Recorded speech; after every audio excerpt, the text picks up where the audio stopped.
Hello and welcome to West Indies on 99.94 Cricket every day. My name is Mashal St. Patrick here at one half of the Caribbean Cricket Podcast. And with me as ever is Santoki Nagilendran, the other half of the Caribbean Cricket Podcast. West Indies on 99.94 is your new home for West Indies cricket content and will be dropping into your podcast feed on YouTube or on the 99.94 app several times every week. So rate, review, like, subscribe, share, all of that jazz.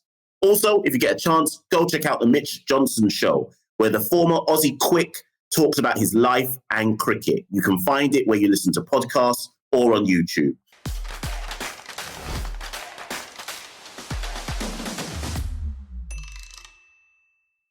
Thanks for joining Cricket's Conversation.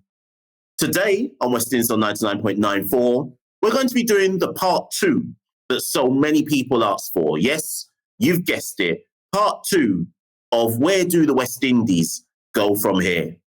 Santoki, take it away. Yeah, so to give some context, in the wake of West Indies crashing out of the World Cup, which seemed like a lifetime ago, but it was actually 2 weeks ago, and also the fortunes of the ODI side languishing, probably having to qualify for the ODI World Cup, and even the Test side, who we can kind of safely say now is our strongest format, still a mid-table side. So this has generated a lot of questions with fans and stakeholders as to what can be done to help the future of West Indies cricket. Where do we go from here? Now, in part 1, if you haven't already listened to it, go back, check it out. We talked about the issues in West Indies cricket, mainly the administration, the governance, the complicated nature of politics in the region, which hinders our development of a cricketing side, our ability to develop talent and kind of rise up on the bigger stage. So we've come up with the problems, we've identified the problems. It's only right now we present what we think, now this is only our opinion, what can be solutions in terms of helping West Indies cricket. Now, Michelle, it's only right, as T20 cricket is at the forefront of everyone's mind. A few years ago, it was the pinnacle for West Indies cricket. The GOAT generation were tearing it up in IPL franchises, winning multiple World Cups. Everything seemed rosy in the T20 format. However, we've seen that suddenly turn to the point where we're essentially competing with associate sides to try and qualify for World Cups, make it to the main stage. And this has caused a lot of disillusion within the fans. Now, I think an obvious point to go to in terms of T20 development, Mash, is we do not have a domestic T20 cricket tournament. So I'll use England as an easy case example. They have the 100 at the moment, franchise tournament, but they've also got the T20 Blast, which is where more local domestic club cricketers can play. West Indies have been lacking. We obviously have the CPL, the Caribbean Premier League. However, there are only 6 franchises, and with overseas spots needing to be filled, you only really get an opportunity to play T20 cricket in the CPL if you are at a certain level. You have to be at a certain stage unless you're an emerging player. So there's been calls from Kyron Pollard, Jason Holder in recent months about having a domestic tournament for players in the region specifically, exclusively to play T20 cricket and get some experience. Do you think this is something that can immediately help the T20 side, Mash? Yes and no. Yes and no. I think dealing with the no, first things first, is that it depends where you stand on this kind of oft heard phrase, the talent in the Caribbean isn't the problem. And over the last few years, Santoki, I've started to question that phrase. Do we actually have the talent that people think we do? And I guess even that can probably be divided into sub-layers of analysis. So maybe we have raw talent, but I'm not convinced we have refined talent. But maybe the raw talent is what people are talking about. Now, going further with the initial point that you made, if we do still have that raw talent, then would a domestic T20 tournament help refine that raw talent? Again, I don't know how convinced I am. And the reason why I say that, again, is because there's so many other factors to take into consideration. The small sizes of the grounds in the Caribbean, the quality of the pitches in the Caribbean, the quality of the coaching in the Caribbean. So more than just if we suddenly had a Caribbean T20, would that help develop the fortunes of the T20 side? I think there's too many moving parts in addition to the possible existence of a Caribbean-only T20 that would mean that unless those moving parts kind of kept pace with the introduction of a sub T20 tournament, I don't think we'd see any natural improvement. Also, I think it's worth stating, because I think people do also need to understand the kind of logistics around this. Even if we had a Caribbean T20, who's funding it? Who's going to sponsor it? Who's going to be able to pay for the kind of traveling around the Caribbean for a tournament of that nature? So this, again, that's another moving part to throw into the equation. So many of the things that require answers in West Indies cricket require a source of funding that we might not necessarily have. And to maybe get that funding, we probably have to somehow find corporate sponsors from somewhere. And if we can't find corporate sponsors from somewhere, we have to take money out of development somewhere else to suddenly fund a Caribbean-only T20. So there's a lot of, do you get my point, Santoki? There's like a lot of issues that almost, in order to answer your question, there's a whole next set of issues we have to throw in to then find the answers. Yeah, I think you've raised some valid points there, Mash. And let's address the first one. So in terms of the raw talent, and develop talent, refined talent, as you put it, kind of debate. I think it's important to say, obviously, we can safely say the pinnacle of T20 cricket in the West Indies was winning that World Cup in 2016. It's sort of when players were in their peak, everything came together. However, that was 6 years ago. A lot has changed then. I think we got through a generation of players, Gale, DJ Bravo, who did have the raw talent, where they were able to excel in a format which was still in its early stages and where raw talent could take you to the top. Essentially, we were innovators. However, as the format has become more legitimate, it's become more structured. Therefore, countries with more resources are training, developing players younger how to play T20 cricket. Because if you look at someone like a Daryl Brevis from South Africa, who managed to hit something ridiculous like 160 in a South African T20 game a few weeks ago, he's only 19 years old. He hasn't suddenly just learned how to play this. You can imagine he's been trained to play, how to clear sixes, how to play T20 cricket from an early age. So I think a domestic tournament would obviously help in some ways because it's given extra cricket to players who badly need it. But players entering a domestic tournament will already be adults. I think it needs to go back further than that. How we sort of developing youngsters to get into T20 cricket, because a lot of people might say, all right, you need to learn the basics of fundamentals of first-class cricket when you're a youngster. However, if we're seeing the rest of the world teaching players how to clear boundaries, how to play in power plays from a young age, and bear in mind, T20 cricket is it definitely is a more lucrative way to tell a youngster how to make a living when they're older. So you have to bear that in mind when you are developing youngsters. So I think it goes even further beyond a Caribbean tournament in terms of developing the region. It has to be implemented at an academy level, and this is something which will take years to come. Now, if we focus on the actual domestic T20 tournament, I think you make a very valid point. Who's going to fund it? There's no Stanford in the region who's going to sign off blank checks to get a domestic tournament. And we've seen with West Indies, we've been playing recently without a sponsor on our shirt, which many would assume, in most countries, you'd assume it was a basic necessity to have a sponsor on your shirt as an international side. We haven't been able to get that. So how would we generate sponsors to fund a tournament where you're flying players out from different islands to either play in one location or across different islands? So I think financially, it's going to be very far-fetched for us to expect a domestic tournament to pop up, however beneficial we think it is. Now, we've seen the 60 pop up as part of the CPL, be played beforehand. That's had more local players take part in it. So like Wansford Beeson for Guyana played, Amir Jangu, these players got opportunities in the 60. And we had Chris Watson on the Caribbean Cricket podcast from the CPL who said the plan is to have the 60 played in different locations and throughout the year. Do you think that's a viable alternative to domestic competition? Do you think the 60 ball format can help players, or is it just not enough? It's a sticky one. When the 60 was launched, you had a lot of people around the Caribbean saying, this is a foolishness, I'm not going to watch this. What type of cricket is this? Actually, the same kind of arguments people made when T20 came along. I'm not watching this. This can't help West Indies cricket. But as things currently stand, Santoki, the 60 is the only thing that you could argue that Cricket West Indies have an actual stake in, financial stake in, where they can get some financial reward or tangible financial reward out of the format. And people just have to ask themselves, what's more important at this stage? If you truly want West Indies cricket to development, if you truly want Cricket West Indies or West Indies cricket to develop, then you've got to find sources of funding. You've got to diversify. You've got to find extra sources of revenue. And that's what the 60 is. So you can't say on one hand, I don't want to watch this cricket and it's a waste of time. And what can this do to help West Indies cricket?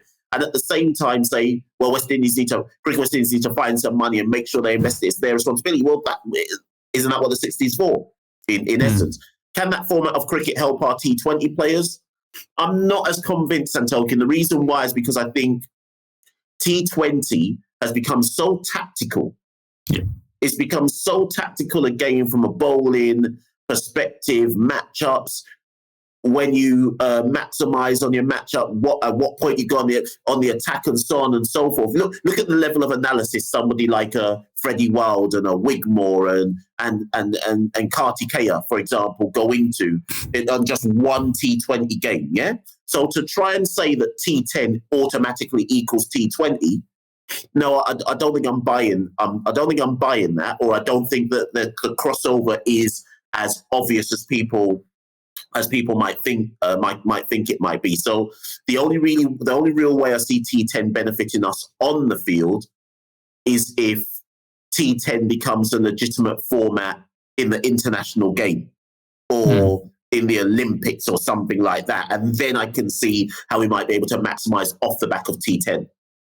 Yeah, I think to kind of compare T20, as you said, it's an enjoyable format, but to compare it to T20 cricket sort of undermines how sophisticated T20 has become and the kind of tactical nuances that are needed within those 20 overs, which you can only learn by playing 20-over games.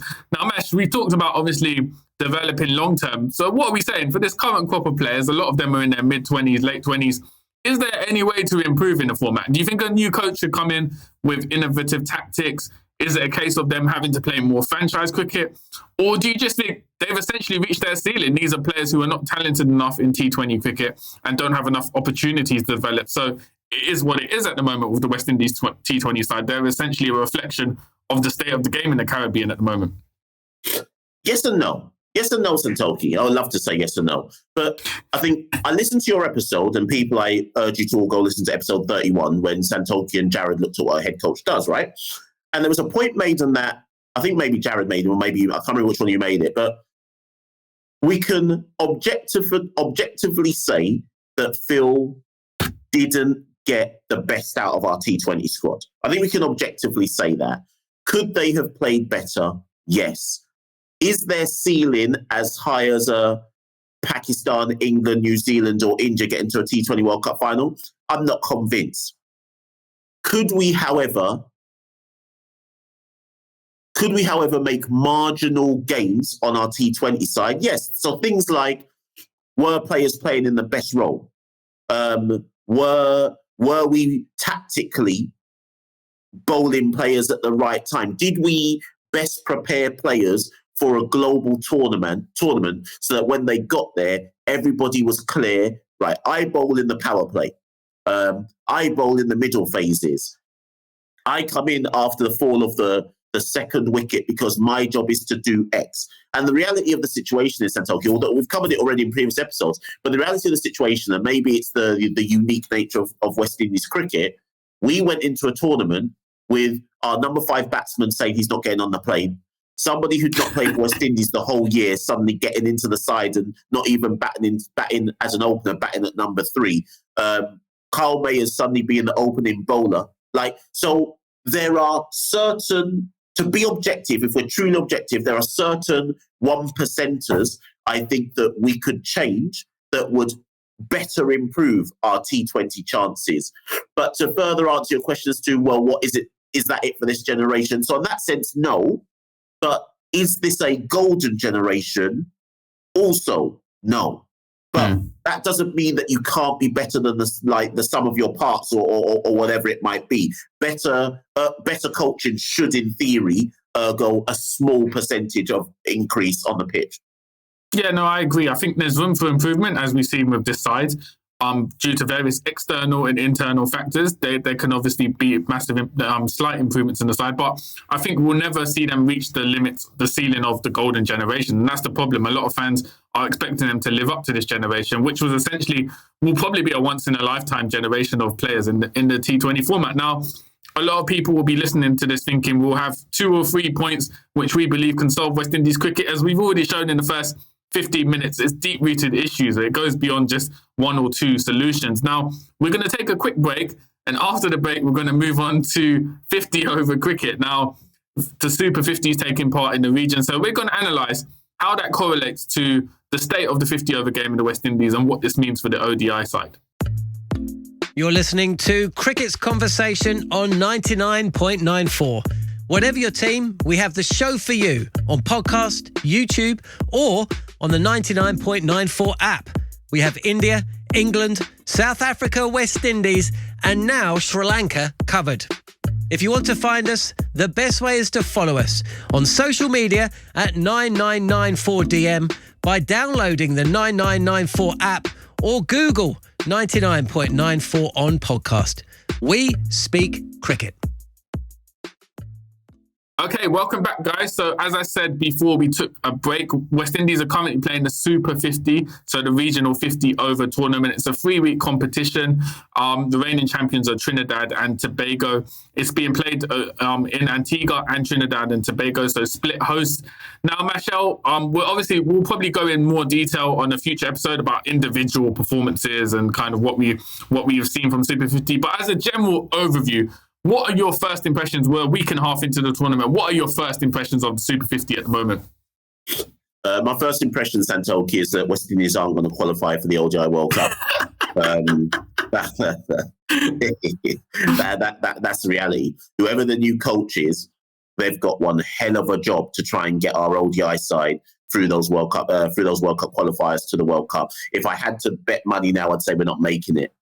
And the reason why I say we're not going to make it, Santoki, is, and part of me is glad though, because all those kind of naysayers, when you and I, because sometimes you and I take licks from people when we like make these statements like, oh, we're just not good at ODI cricket, or why don't people just look at the reality? We're not that good. Stop trying to demand things from the side that they're not capable of doing.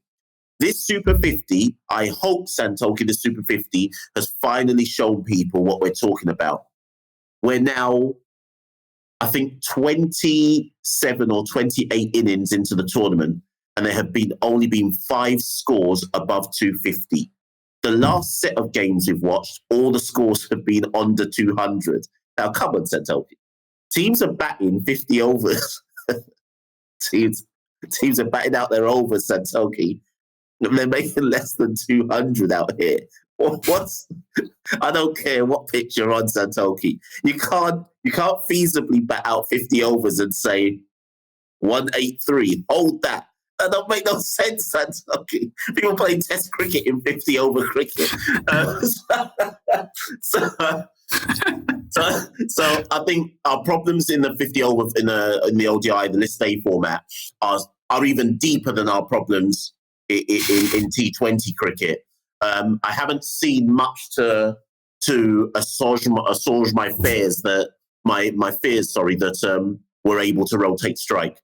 I haven't seen much to indicate that we've got another fast bowler that can help Alzari Joseph. I haven't seen much to suggest that we've got an off spinner we can turn to who's going to cause serious problems on the international scene. Strike rates in the middle order, I'm not seeing a whole lot. That basically, I guess what I'm getting at, Santoki, is the current 11, 12 or 13 players that play for West Indies in ODI cricket at the moment, I basically haven't seen enough to say that there's a lot of challengers underneath them. And that's deeply worrying. That's deep, because as ever, it poses the question, Santoki. So if we drop a next man, who we turn into then? And this is why people like Shimron Hetmyer can miss a flight and know that when push comes to shove, he still must get in the side, because who else are we going to turn to as talented players that we can say, yeah, you might make a difference?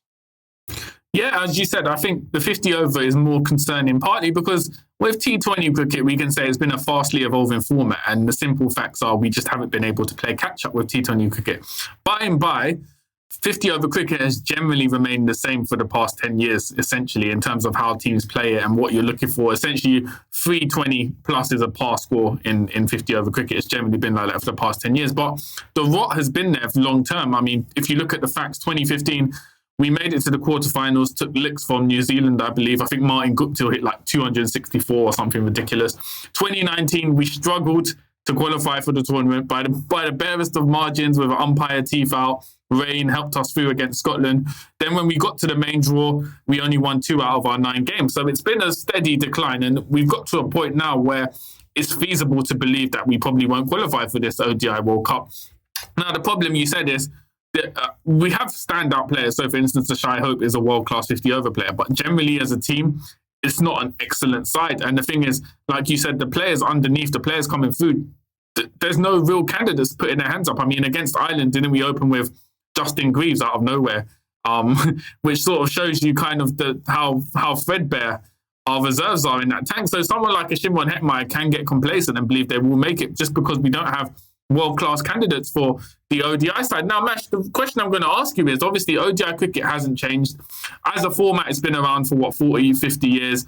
Obviously, for the past 10 years, it's tactically kind of stayed the same. Do you think this is something that the coaches' development system can be held more accountable for than the players, in terms of we just haven't developed players who can master the white ball format for the past 15 years? Listen, that question you've asked is a podcast episode in itself.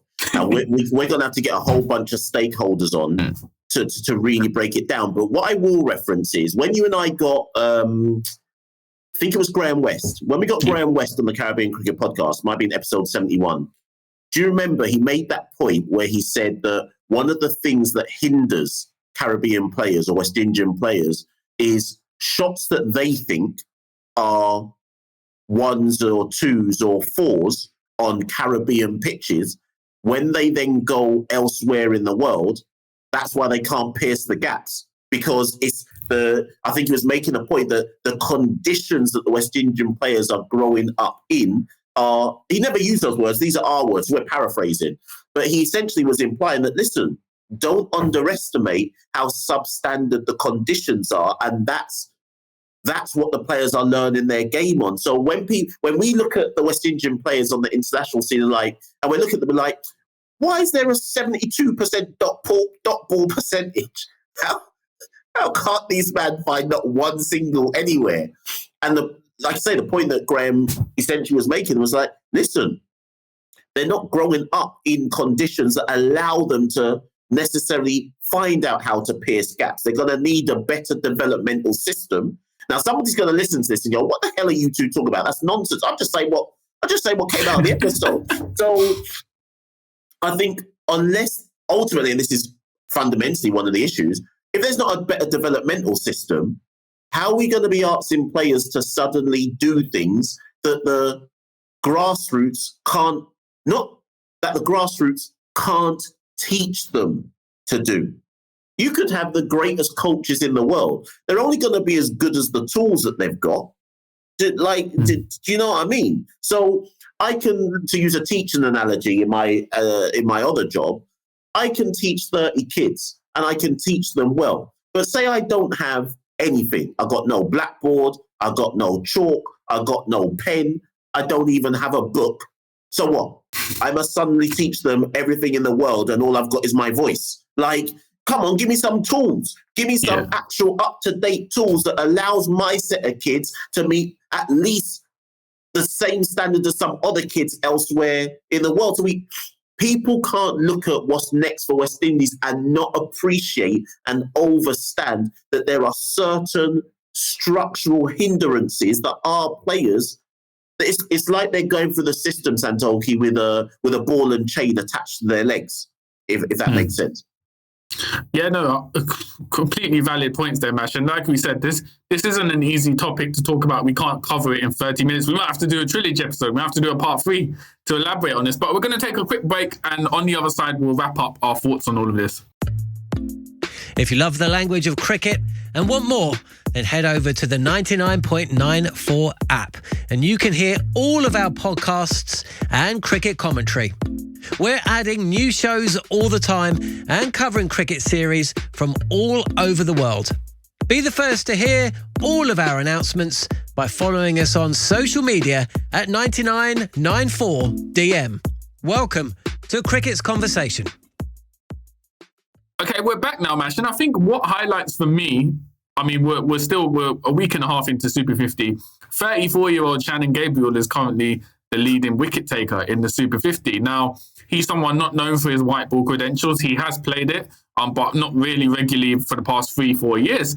Now, he's managed to kind of overshadow all the other bowlers in the region, most of whom, 90% of whom are younger than him and should be flourishing more. What do you think? Just this, using this as an example, do you just think there's a disparity in the moment in terms of the quality of a Shannon Gabriel and Akima Roach, who are of that age group, came through a different time development system compared to players in their mid-20s and early 20s who seem to be floundering? There seems to be a disparity in terms of how we develop players, even within that short age range of mid-20s as opposed to players who are in their mid-30s. So Shannon Gabriel's ODI career, right?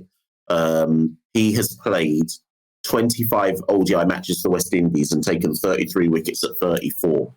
With the greatest of respect to Shannon Gabriel, who has served West Indies cricket admirably, that's average, yeah, in ODI cricket. Yet he's come into our Super 50 tournament and tearing it up when we know that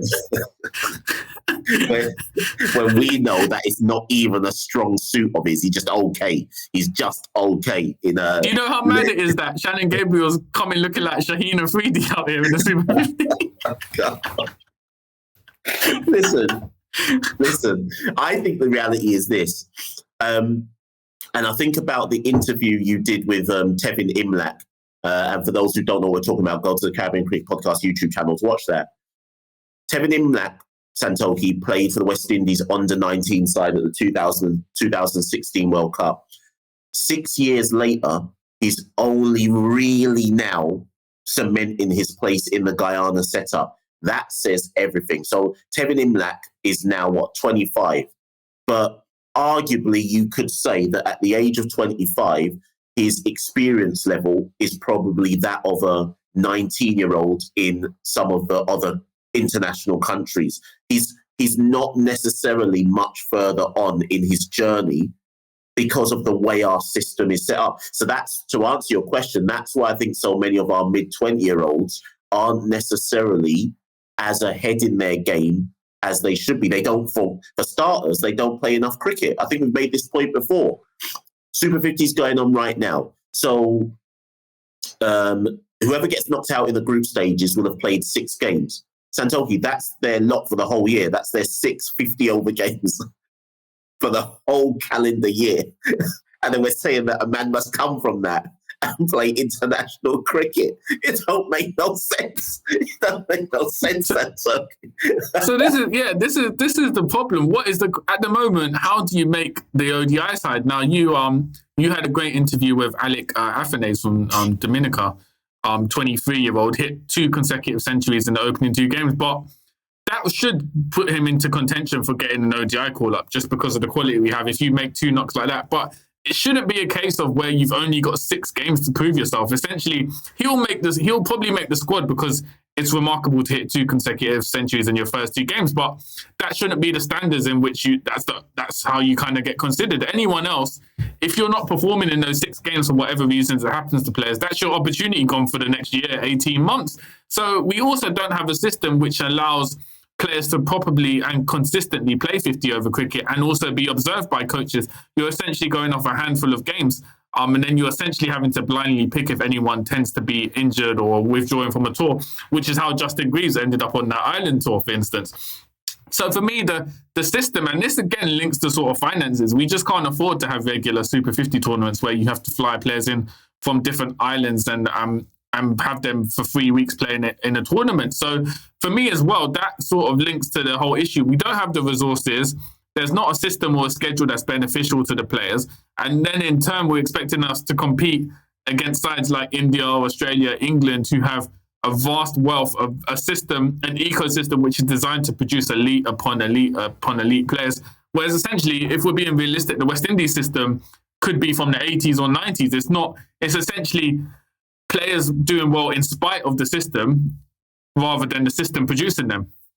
Let me put this in perspective for people. I reckon some of our players, in fact, I'm going to say something scandalous. I reckon some of our players would be further ahead in their journey if we told them to go and just train with Scotland, Ireland, and Netherlands for the next year and just went to their setup. I reckon they'd be further ahead in their journey as a cricketer if. Yeah, the thing is, people listen to this and go, "Oh, here goes Mash again with some wild, outlandish statement." But I'm serious. I reckon they might be further ahead in their journey as in their cricketing development if they exclusively went to those countries and said, "Let me just," like they wrote to the Scottish Cricket Association and said, "Oh, let me just hang out with you lot for the next year and let me see where my game is at by the end of the year." Look at Josh Da Silva. Josh Da Silva went to England to play for old Wimbledonians. At the age of 18 or 19. 2-3 years later, he's playing for West Indies. That was probably more beneficial for his development than any games he's played for Trinidad. They're like, do you know what I mean? So, yeah. But anyways, we made these points before. But Santoki, I'm mindful of time, so I'm going to throw something out to you, which will explain that we have to do the trilogy and do part 3. Check this, because I wanted to say this at the beginning, but I'm going to throw this to you. I want you to then wrap the show, and then we're going to have to promise the people a trilogy. Check this. So this is an article that Chris Deering wrote in the Jamaica Observer. I think it came out about a week and a half ago. So for those who don't know who Chris Deering is, he's the former WICB Chief Marketing Executive and CEO of the 2007 Cricket World Cup, right? He wrote an article in the Jamaica Observer. I'm just going to read a section of it, Santoki. I'm stitching you up properly here. He said the following. Let me find the right part. There is, to state the obvious, no nation called the West Indies. No national team can compete in the modern paradigm of professional sports without a national production line, structure, and most importantly, resources. But Caribbean governments can't justify investing in this institution without obvious national or political benefit to be derived. Neither is there a proper professional cricket infrastructure. We have a semblance of one, but there is no managed production line from kindergarten to the pros. Every other country playing international cricket has one or the other or both. West Indies have none. They are able and have invested greater resources than us over the past 30 years, and it is paying off for them. The resource gap is mammoth and only growing larger. I'm not even reading the rest of Santoki because we can do our stanza thing and break it down in the trilogy episode. But Santoki, I just thought that little section there from Chris, I just thought was quite significant when he makes the point that we have no national production line. Yeah. Guyana is producing for Guyana, Jamaica is producing for Jamaica, Barbados is producing for Barbados. And we mentioned it last episode, but those production lines aren't marrying up to say, and let's make sure we all do this for West Indies. So the Guyanese government may or may not invest as much as the Jamaican government, as much as the Barbadian government, as much as the Antiguan government, and so on and so forth. Ultimately, Santoki, when we say what's next for West Indies, what's next is we are at the behest of governments and stakeholders in the different territories to give a damn, basically.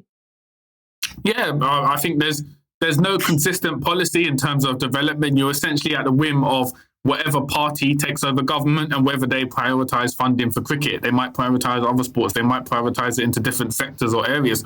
So you're essentially at the whim of whatever government is dealing with your national politics. And that, again, creates a problem because there's no standardized system. But Mash, we've been going for 30 minutes now, plus I think we've also raised enough points which could probably fill another few hours. So that's it from me. But before I say, is that it from you? What are we saying? Part 3, complete the trilogy? What is the future of West Indies cricket? Do people need to look out for a part 3? People, get us at the comments below. If you're watching this on YouTube, if you're listening via the podcast stream of your choice or on the 99.94 app, at us, at Carib Cricket. Let us know. Should we do the trilogy? What next for West Indies cricket? We didn't even touch on Test cricket in this one. There's just so many layers to this. So get at us in the comments, people. Should we complete the trilogy? Should we do Terminator 3? Let us know.